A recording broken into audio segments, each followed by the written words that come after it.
Sir Kejriwal గారి పైన court ఆగ్రహం వ్యక్తం చేసిందని వార్తలు రావడం చూస్తున్నాం సార్. అసలు ఎందుకు, దానికి గల కారణాలు ఏంటి?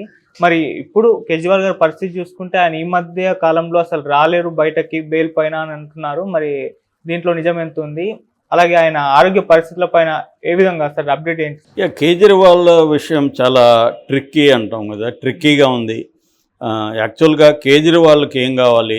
ఆయన ఒకటి అందరూ కోరుకునేదే బెయిల్ కావాలి. అది సాధ్యం కాదు. సాధ్యం కానప్పుడు జైల్లో ఆయనేమి నాకు కాట్ ఇవ్వండి, నాకు ఏసీ ఇవ్వండి, నాకు దోమలు రాకుండా చూడండి, నాకు వేడి నీళ్ళు ఇవ్వండి, ఇవన్నీ ఏమి అడగట్లా.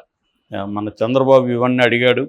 అవన్నీ కోర్టు కూడా పర్మిషన్ ఇచ్చింది. అక్కడ సిఐడి కూడా దాని మీద ఏమి అబ్జెక్ట్ చేయలేదు. ఆయనకు వేడి నీళ్ళు ఇవ్వద్దని సిఐడి పిటిషన్ వేయలేదు, ఆయనకు మందులు ఇవ్వద్దని వేయలేదు, ఆయనకి ఇంటి నుంచి ఫుడ్కి అబ్జెక్ట్ చేయలేదు. ఇవన్నీ ఏవి కూడా సిఐడి కూడా, అంటే సిఐడి అంటే జగన్ ప్రభుత్వం, అభ్యంతరం చెప్పలేదు. అందువల్ల చంద్రబాబుకి ఎవరికి ఏ ఖైదీకి ఇవ్వనంత ఫెసిలిటీసు ఇచ్చారు. అయితే ఇక్కడ ఈయన చంద్రబాబు ఏమో మాజీ సీఎం, నిజానికి మాజీ సీఎం అయినా కూడా ఆయనకు అవన్నీ ఇచ్చారు. సో అది నిజానికి ఇవ్వడం అనేది మంచిదే. ఎందుకంటే ఒక మాజీ సీఎం స్థాయి 75 ఏళ్ళ వ్యక్తికి ఇవ్వాలి. ఆ కాంటెక్స్లో మనం మాట్లాడుకున్నాం కూడా. సీనియర్ సిటిజన్స్ చాలామంది కూడా జైళ్ళల్లో ఉంటారు. వాళ్ళకు కూడా కొంత మెరుగైన, ఎందుకంటే వాళ్ళు శిక్ష పడిన వాళ్ళు కాదు. చాలామందికి కామెంట్లు పెడుతుంటారు, అంటే వాళ్ళ అజ్ఞానాన్ని ప్రదర్శిస్తూ ఉంటారు కామెంట్ల రూపంలో. అదేంటంటే జైల్లో ఉండే వాళ్ళందరూ కరుడుగట్టి నేరస్తులు అంటుంటారు. అరే బాబు, జైల్లో 70% ఉన్నవాళ్ళు మోపబడిన వాళ్ళు తప్ప నేరస్తులు అని ప్రూవ్ అయిన వాళ్ళు కాదు. అంటే అండర్ ట్రయల్స్ ఉంటారు, రిమాండ్ ప్రిజనర్స్ ఉంటారు 70%. 5 లక్షల మంది మన దేశంలో జైళ్ళల్లో ఉంటే అందులో 4 లక్షల మంది రిమాండ్ ప్రిజనర్సే, కన్విక్టెడ్ ప్రిజనర్స్ కాదు. ఆ బేసిక్ నాలెడ్జ్ కూడా లేకుండా కామెంట్లు పెడుతుంటారు చాలామంది. సో అలాగా జైళ్ళల్లో ఉన్న ఖైదీలకు ఇప్పుడు ఫర్ ఎగ్జాంపుల్ జిఎన్ సాయిబాబా ఉన్నాడు, 10 ఏళ్ళు జైల్లో పెట్టారు. 10 ఏళ్ళ తర్వాత ఆయన నిర్దోషం అని చెప్పారు. మరి ఈ 10 ఏళ్ళు ఆయన జైల్లో ఎందుకు నరకం అనిపించాలి? కనీసం ఆయనకి మినిమం సౌకర్యాలన్నా కలిగించాలి కదా. కోర్టులు కానీ, న్యాయ వ్యవస్థ కానీ, ప్రభుత్వం కానీ అవేవి చేయట్లేదు. ఆయన ఒక నేరస్తుల్లాగా ట్రీట్ చేసి 10 ఏళ్ళ తర్వాత నువ్వు నేరం చేయలేదంటే, ఈ 10 ఏళ్ళు ఆయన పడిన బాధలు, ఆయన కష్టాలు, ఇవన్నీ ఆయన కుటుంబం పడిన కష్టాలు, ఇవన్నిటికీ ఎవడు సమాధానం చెప్తారు? ఈ కామెంట్లు పెట్టేవాడు చెప్తాడా? సో ఇది ఏమాత్రం తెలియకుండా ఒక కక్షతో విడిపోయి సమాజం, ఒక ద్వేషంతో మాట్లాడే వాళ్ళ సంఖ్య విపరీతంగా పెరిగింది. అలాగా చంద్రబాబుకి ఇవ్వడం తప్పు కాదు. కానీ అదే న్యాయ వ్యవస్థ ఒక సిట్టింగ్ సీఎం, ఆయన ఇప్పటికి కూడా సీఎంఏ, రిజైన్ చేయలేదు. ఆయన మీద ఏం ఆరోపణ? ఆయన పార్టీకి ఫండ్ కోసం ఒక కంపెనీకి, సౌత్ లాబ్ అనే ఒక కాంగ్లోమరేట్ కంపెనీకి లేదా కొన్ని కంపెనీల సముదాయానికి ఆయన లబ్ధి చేకూర్చే విధంగా లిక్కర్ పాలసీని డిజైన్ చేశాడండి. అసలు ఎవడైనా పార్టీ ఫండ్ కోసం కంపెనీలకి మేలు చేయని పార్టీ ఎవడైనా ఉందా? ఏ పార్టీ అయినా ఉందా దేశంలో? ఇదే లిక్కర్ పాలసీలో అప్రూవర్గా మారిన శరత్ చంద్రారెడ్డి ఇదే నీతులు చెప్తున్న బీజేపీకి 55 కోట్ల ఫండ్ ఇచ్చాడు. ఇలాంటి ఉంటుంది. అంటే కావాలని వేధింపుల కోసం ఈ కేసు పెట్టారనేది అందరికీ తెలుసు. దేశంలో ప్రపంచవ్యాప్తంగా కూడా అమెరికా స్పందించింది, జర్మనీ స్పందించింది, యుఎన్ఓ స్పందించింది, అందరూ స్పందిస్తున్నారు, క్లియర్గా తెలుసు. సరే, మనం నిర్దోషాన్ని సర్టిఫికేట్ ఇవ్వద్దు, ఎందుకంటే కేసు పెట్టారు కాబట్టి నిర్దోష అనేది మనం చెప్పాల్సిన అవసరం లేదు. ఎందుకంటే సుప్రీంకోర్టు కూడా అనేకసార్లు ఏం చెప్పిందంటే, ఒక కేసు పెట్టినంత మాత్రాన అతను unless proved otherwise is innocent అని పరిగణించాలి అనేది కోర్టు చెప్తుంది.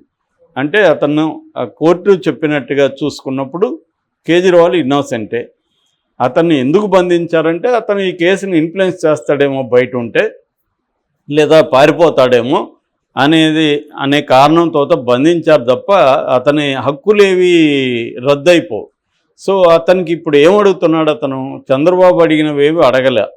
చంద్రబాబుతో పోలిస్తే ఆయన కొంత యంగ్ కూడా అనుకోండి, బట్ ఆయనకి చంద్రబాబుతో పోలిస్తే ఆయనకి ఆరోగ్య సమస్య సివియర్గా ఉంది. నిజానికి చంద్రబాబు ఫిట్ గై ఇప్పుడు చూస్తున్న ఎన్నికల్లో పవన్ కళ్యాణ్ ఒక రోజు పోతే 4 రోజులు పడిపోతున్నాడు. కానీ చంద్రబాబు బ్రహ్మాండంగా తిరుగుతున్నాడు 75 ఏళ్ల వయసులో కూడా. కాబట్టి చంద్రబాబు ఫిట్గా. కానీ కేజ్రీవాల్ 30 ఏళ్ళుగా టైప్ 2 డయాబెటీస్తో బాధపడుతున్నాడు. ఆయన ఇన్సులిన్ ఇంజెక్షన్ వేసుకుంటున్నాడు. ఆయన ఫ్లక్చువేషన్స్ ఉంటున్నాయి. సో ఈ క్రమంలో ఆయన ఏమడిగాడు, ఒకే ఒక సింపుల్ ఇది అడిగాడు, నేను మా రెగ్యులర్ డాక్టర్తో వారానికి 3 సార్లు వర్చువల్గా కన్సల్ట్ అవ్వడానికి పర్మిషన్ అడిగాడు, ఇవ్వండి అని అడిగాడు. ఇది ఏ రకమైన ఘోరమైన కోరిక కాదు. ఆయన ఆరోగ్యానికి సంబంధించి రెగ్యులర్ డాక్టర్ కాబట్టి ఆయనకు తెలుసు కాబట్టి ఎప్పటికప్పుడు రీడింగ్ చూస్తూ ఆయనతో డిస్కస్ చేస్తూ నేను జైల్లో ఉన్న పరిస్థితి ఏంటి, ఎలాంటి ఫుడ్ తింటున్నాను, ఎలాంటి జాగ్రత్తలు తీసుకోవాలి అనేది కన్సల్ట్ చేయడానికి అడిగాడు 3 సార్లు వారంలో. సరే 3 సార్లు ఇవ్వద్దు, ఒకసారి వారానికి ఒకసారి కన్సల్ట్ అవ్వు, లేదా 15 డేస్కి ఒకసారి అవ్వు, ఏం కొంపలు మునిగిపోవు అని చెప్పు. అదేమీ లేకుండా కౌంటర్గా ఆయన మామిడి పళ్ళు తినేసి పెంచుకుంటున్నాడు. మామిడి పళ్ళు ఎక్కడి నుంచి వస్తాయి? జైల్లో అలో చేయకుండా ఆయనకి. జైల్లో అలో చేస్తేనే ఏదైనా ఫుడ్ వస్తుంది. ఆయనకు ఆల్రెడీ ఫుడ్ అలో చేశారు. మామిడి పళ్ళు అన్ని జైల్లో ఎక్కడి నుంచి ఆడేమైనా చెట్టు నుంచి కోసుకొని తింటున్నాడా? ఎవ్రీథింగ్ జైల్లో వాళ్ళు అలో చేస్తేనే ఆయనకి అందుతుంది. సో వాళ్ళు అలో చేయకపోతే మామిడి పళ్ళు ఎక్కడి నుంచి అందుతాయి? సో ఆయనకి అలో చేస్తే 3 మామిడి పళ్ళు తిన్నానని ఆయన మళ్ళీ కౌంటర్కి వేశాడు. అట్లాగే ఆయిల్ ఫుడ్ తినేస్తున్నాడు ఇంట్లో నుంచి అని. ఒకే ఒక రోజు, అది కూడా ఏదో ఫెస్టివల్ రోజు, ఒక 2 పూరీలు తిన్నాడు, ఇంత ఆలు కుర్మా తిన్నాడు. దీన్ని కూడా ఈడీ కోర్టులో వేసే ఆయన మామిడి పళ్ళు తినేసి కావాలని పెంచుకుంటున్నాడు, ఎందుకంటే బెయిల్ కోసం అని వాదిస్తుంది. ఆయన అడిగింది ఏంటి? మామిడి పళ్ళు తిని పెంచుకుంటే ఆయనకే కదా నష్టం, ఆరోగ్యం. ఆయన అడిగింది డాక్టర్ కన్సల్టెన్సీ. అది ఇవ్వడానికి కూడా ఏముంది? ఎందుకంటే జైలు అనేది ఇక్కడ కూడా మనం చూసాం. ఇప్పుడు మన రాజమండ్రి జైలు మీద తెలుగుదేశం వాళ్ళు ఎన్ని రకాలుగా విరుచుకుపడ్డారు ఆ జైలు అధికారుల మీద. ఎవరు బంధువు, ఎవరు మినిస్టర్లు, ఇవన్నీ బయటకు వచ్చాయి అప్పుడు. సో జైలుని నమ్మలేని పరిస్థితి అధికారులని, ఎందుకంటే అంతా కూడా గవర్నమెంట్ హ్యాండ్ ఓవర్లో ఉంటారు కాబట్టి అక్కడ ఏమన్నా జరగచ్చు. స్లో పాయిజన్ ఇచ్చి చంపుతున్నారు మనుషుల్ని, అక్కడ ఒక ఖైదీ ద్వారా ఇంకొక ఖైదీని చంపుతున్నారు. ఇదే తిహార్ జైల్లో టిల్లు అనే గ్యాంగ్స్టర్ నా మధ్య పట్టపగలు 4 ఖైదీలు వీళ్ళ సెక్యూరిటీ దగ్గర ఉన్న గన్స్ తీసుకొని కాల్చి చంపేశారు. మరి అట్లాంటప్పుడు ఈయనకి భయం ఉండదా? ఒక సీఎం మోడీకి థ్రెట్గా ఉన్నాడు, అందుకని ఎలక్షన్ ముందు ఇతన్ని అరెస్ట్ చేయడానికి కూడా కారణం. ఈ ఎలక్షన్లో మనం గెలవాలంటే ఇతను జైల్లో ఉండాలి, బయట జనంలోకి వెళ్ళి తిరిగితే మనకి ఇబ్బంది అవుతుందనే కదా మోడీ ఇతన్ని అర్జెంటుగా జైల్లో పెట్టించాడు ఎలక్షన్ ముందు. లేకపోతే ఈ కేసు ఏమన్నా కుంపలు మునిగిపోయే కేసా? ఎలక్షన్ తర్వాత అతన్ని జైలుకి పెడితే వచ్చే నష్టం ఏమైనా ఉందా? ఏమీ లేదు. అంటే క్లియర్గా కేజ్రీవాల్ని వేధిస్తున్నట్టు అర్థం చేసుకోవచ్చు. ఈ క్రమంలో కోర్టులు కూడా ఇన్వెస్టిగేటివ్ ఏజెన్సీల మాటే వింటున్నట్టుగా మనకు కనబడుతుంది. కింది కోర్టు ఎట్లాగో జనరల్గా కింది కోర్టులు, ఇన్వెస్టిగేటివ్ ఏజెన్సీ స్పెషల్ కోర్టులు వాళ్ళ మాట వింటుంటాయి. కనీసం హైకోర్టు కూడా ఇతనికి న్యాయం చేస్తున్నట్టు కనబడలేదు. ఇప్పుడు హైకోర్టు ఏం చెప్పిందంటే, నువ్వు నిజంగానే నీకు ఈ ప్రాబ్లం ఉందా లేదనేది మేము తేలుస్తామని చెప్పి ఢిల్లీలో ఎయిమ్స్లో ఒక వైద్యుల కమిటీని నియమించింది. ఈయనకి ఏ స్థాయిలో ప్రాబ్లం ఉంది చెప్పమని. వాళ్ళు వెళ్ళి ఒకసారి పరిశీలిస్తారు. నెక్స్ట్ వీక్ మళ్ళీ ఫ్లక్చువేట్ అవ్వచ్చు. సో ఈ షుగర్ అనేది ఏ రోజుకి ఆ రోజు అటు ఇటుగా మారుతూ ఉంటుంది. సో అందుకనే ఆయన రెగ్యులర్ పర్యవేక్షణ కోసం డాక్టర్ని అడిగాడు. వీళ్ళు కోర్టు ఏం చెప్పింది? బృందాన్ని పంపిస్తామని. బృందాన్ని పంపించిన రోజు ఆయనకి ఫర్ ఎగ్జాంపుల్ షుగర్ లెవెల్స్ బాగానే ఉన్నాయనుకో, ఈయనకి బాగానే ఉన్నాయని రిపోర్ట్ ఇస్తుంది. 2 రోజుల తర్వాత ఆయన షుగర్ లెవెల్స్ పెరగచ్చు, ఫ్లక్చువేట్ అవ్వచ్చు. షుగర్ లెవెల్స్ ఫుడ్ మీదే ఆధారపడి ఉండదు. మన మానసిక పరిస్థితి, టెన్షన్ ఎక్కువ ఉన్నా కూడా షుగర్ లెవెల్స్ పెరగచ్చు.